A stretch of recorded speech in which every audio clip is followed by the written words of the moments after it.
हमारे साथ भारतीय जनता पार्टी के तर्जुमान भी इस वक्त ज्वाइन किए हुए हैं, क्योंकि जब किस्सा कुर्सी का है और चुनावी दंगल चल रहा है, उस चुनावी दंगल के बीच इस तरीके का माहौल बनना कैसा है। हमारे साथ डॉक्टर साहब है इस वक्त। डॉक्टर साहब बहुत शुक्रिया जी ज्वाइन करने के लिए।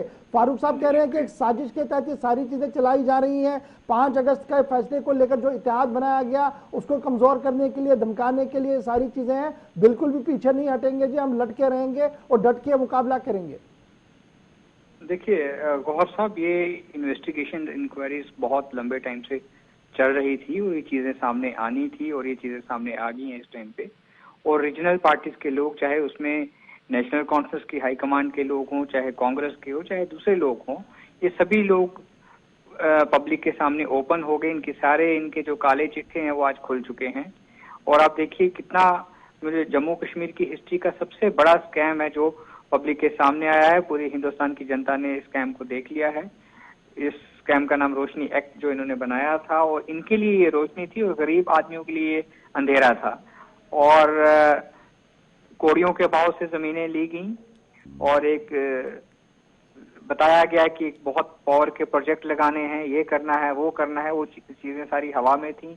और वो जो उसका पैसा था, कितना पैसा उसका आया, वो भी आप कल से सुन रहे हैं न्यूज चैनल्स के ऊपर, डिबेट्स के ऊपर। और बहुत बड़ा ये फ्रॉड था जम्मू कश्मीर के अवाम के साथ। एक सरकार के लैंड को लिया गया अपने लिए, अपने रिश्तेदारों के लिए, अपने करीबी लोगों के लिए, जिनके साथ अच्छे रिलेशन है, उन लोगों को बेनिफिट पहुंचाने के लिए। और जो चीज 100 रुपीज की थी उसके 5 रुपीज उसका दाम दिया गया। इस तरह का खेल खेला गया और ये चीजें अब सामने आएंगी और इन्वेस्टिगेशन खुलेगी।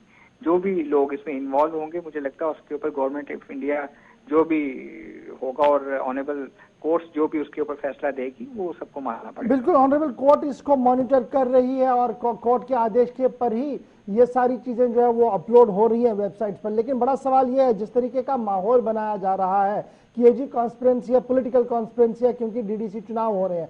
और दूसरी तरफ से जब हम बात करते हैं, आज देखते हैं तो मुख्तलिफ लीडर्स का रिएक्शन भी आया। डॉक्टर असीफ राबू कह रहे हैं कि मेरी तो विरासती जमीन है जी, मुझे कहाँ पे घसीटा जा रहा है। फॉर्मर IAS अफसर साहब कह रहे हैं कि देखिए मैंने जो कुछ किया है वो तो सबके सामने जग आया है, मैंने कौन सी गलती की है इसमें। स्टेट एक्ट के तहत ही तो मैंने पैसा दिया और बड़ा हैंडसम पैसा दिया है जो तो स्टेट एडमिनिस्ट्रेशन ने मुझसे मांगा है। तो आज मेरा नाम उछालकर क्या कुछ करने की कोशिश की जा रही है।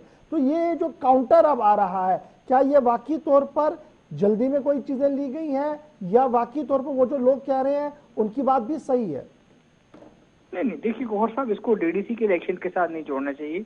ये कोई पॉलिटिकल स्टंट नहीं है। देखिए, ये अब इन लोगों की बदकिस्मती है कि ये कोर्ट की तरफ से इस तरह का एक फैसला आना और ऐसे टाइम पे आना कि जब ये लोग जम्मू कश्मीर के अवाम के सामने और पूरे हिंदुस्तान के सामने इनके सारे पोल खुल चुके हैं। और ये चीजें इस टाइम पे इसको दूसरे एंगल से देखेंगे या जोड़ेंगे, मुझे नहीं लगता कि वो सही रहेगा। अवाम सब कुछ जानता है, अवाम से ज्यादा समझदार कोई नहीं है। इन लोगों ने फ्रॉड किए हैं जम्मू कश्मीर के लोगों को, जिस तरह से भी इन्होंने गुमराह किया है और जैसी अपनी प्रॉपर्टीज बनाई हैं, जो कुछ किया है, इंडिया में बनाई है, बाहर बनाई है। मुझे लगता है जो एजेंसीज इन्वेस्टिगेशन करेगी, ऑनरेबल कोर्ट के नजर के नीचे सारी चीजें चल रही हैं और ये सारी चीजें पर इनको जवाब देना पड़ेगा। जो लोग क्लियर होंगे वो लोग बच जाएंगे। लेकिन मुझे नहीं लगता कि अगर कोई गलत इंसान इसमें फंसा हुआ है तो उसको ऐसे ही फंसाया जा रहा है। बहुत बहुत शुक्रिया डॉक्टर साहब हमारे साथ ज्वाइन करने के लिए।